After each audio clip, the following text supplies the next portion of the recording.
And welcome back, everybody. So, Swedish black metal band Watain is about to release their 7th studio album, their first release on Nuclear Blast. And we have with us, as our next guest, to talk a little bit about the band and the new album, Eric Danielsson. Welcome to the show, Eric. Thank you so much. Thank you.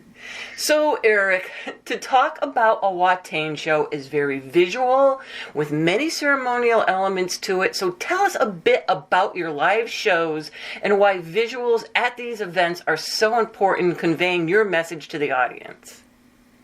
Right. Well, yeah, they are very visual. I think we have always been a quite visual band in general. I think my passion for metal in general, when I was just a little boy, started very much it was as much a visual thing for me as it was an audio thing, and that idea has just kept on going. I think with me throughout my entire life, and the stage is maybe where all of that really comes into full circle. I think that's where you really get the chance to express yourself on all levels, and not least the visual. So we, to put it simple, I think we have always looked for a way to have the stage look the way the music sounds and feels. And that's what we've always have been trying to go for, something that really encapsulates the intensity of the music, the profound and solemn side of the music, the extreme and the dark and filthy and raw side of the music. All of that somehow should be visible as well. I think that's our goal, so to say. Now, do venues ever restrict you from anything that you guys have going on during your live shows? They try all the time, but we have a long and painful dialogue before every tour with every venue, and of course you'll have places where where it's not as easy to collaborate as it should be, but in general, by now, I would say we have a pretty good overview of what we can and cannot do. I mean, a lot of the things usually comes down to the fire aspect, especially in the States. That's a really big deal. I think it's because of this Great White incident that happened all these years ago. Yeah, in the fucking medieval times, but still, that's people's biggest concern, and that's a bit of a shame. But on the other hand, we have always been of the opinion that in the end, you must be able to deliver no matter what the circumstances, and we have always, that's always been our approach to playing live, that even if we have to do it naked, we'll pull it off. That would be interesting, Eric. Actually, that might be a pretty cheap way of putting on a show. Yeah, it is. Now, I think most venues are familiar with you by now, except for maybe, like I was reading somewhere along the line that you had a show like just before the pandemic in 2019. Well, it's like in China or something where they like shut you down a couple hours. Singapore, that was. Singapore, I was close. Yeah. I mean, it happens, and I maybe have a little bit of a different viewpoint than most people on that, because I mean that it should happen from time to time. If you play this kind of music and you're in this kind of band, it should happen, because otherwise you'd be doing something wrong, I think. I mean, black metal is complicated in the eyes of a lot of people. It is controversial art, and it should sting in the eye of politicians and people whose job it is to kind of uphold some kind of order and normative kind of stance, in the world. Black metal is the antithesis to that, and it should be. And of course, you're gonna have to face opposition and cancellations and censorship and all that, But that's a part of it. And in the end, it brings up a lot of important questions. And that's exactly what the Singapore thing that you refer to did. I mean, for a long time after, they had a public debate in Singapore press that about this show. Although it was kind of an underground show, it was still it became a big thing, a big discussion in the culture sector in Singapore. And I think that's also a victory in itself. Absolutely. Well, today we want to talk a bit about your new album, your first album on Nuclear Blast, called The Agony and Ecstasy of Watain. So, Eric, what is The Agony and Ecstasy of Watain?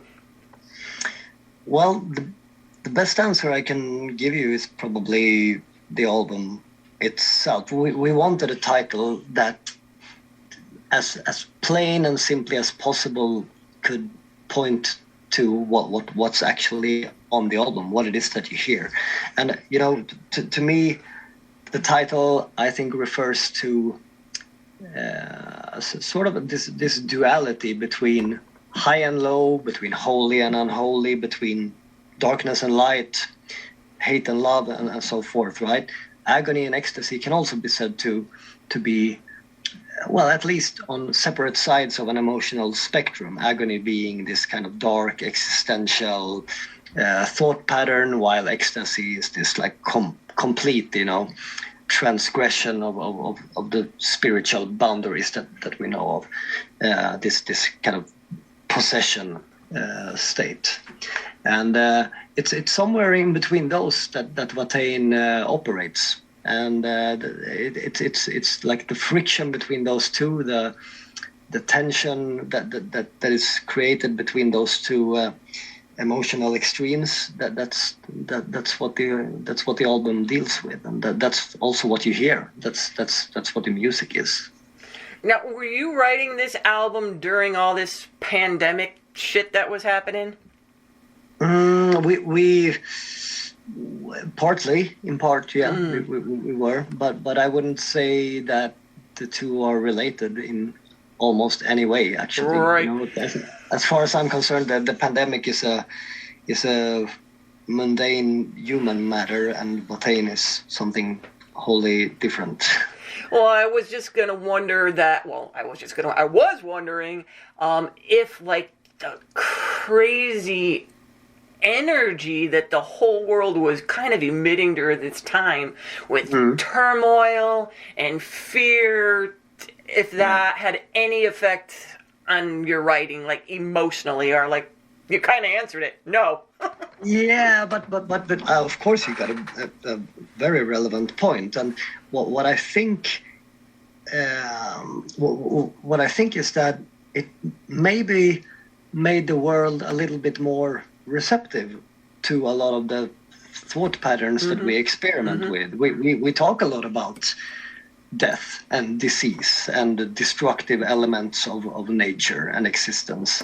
And I think that these are subjects that people have maybe been reflecting a little bit more on during the past years, right? For us, they're kind of everyday things. Right. We deal a lot in those nuances, or how you want to put it, but I think, I think it made the world a little bit more ready for what we were going to give them with this album, and that's a good thing. And now you also had a few guests on this album, so how did you go about choosing these guests and the songs that you wanted them to appear on? Yeah, exactly. We have this song "We Remain," which is quite a different song in some ways. It's kind of like this kind of cinematic, almost a meditation, trance-like thing somehow, and we wanted it in part. It's the idea of the song, the lyric is based around the idea of a hidden feminine goddess, a kind of a forgotten side of existence that is veiled and hidden from mankind, and we wanted that femininity to be represented by a female voice. And Farida, we've been talking with her for ages to do something with us, and we have a very long relation to one another, both as friends and creatively. So it was just like finally we had the chance to do that, and I'm super happy that we did. It's a very heartfelt collaboration, and as far away from a business decision or whatever as you can possibly imagine. It was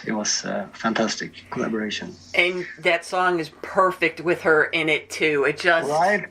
It's like, I don't know. It felt like having like Nina Simone or Edith Piaf or someone coming to the studio. It's like goosebumps all over. It's great.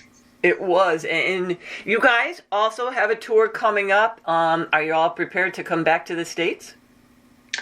Yeah, we are.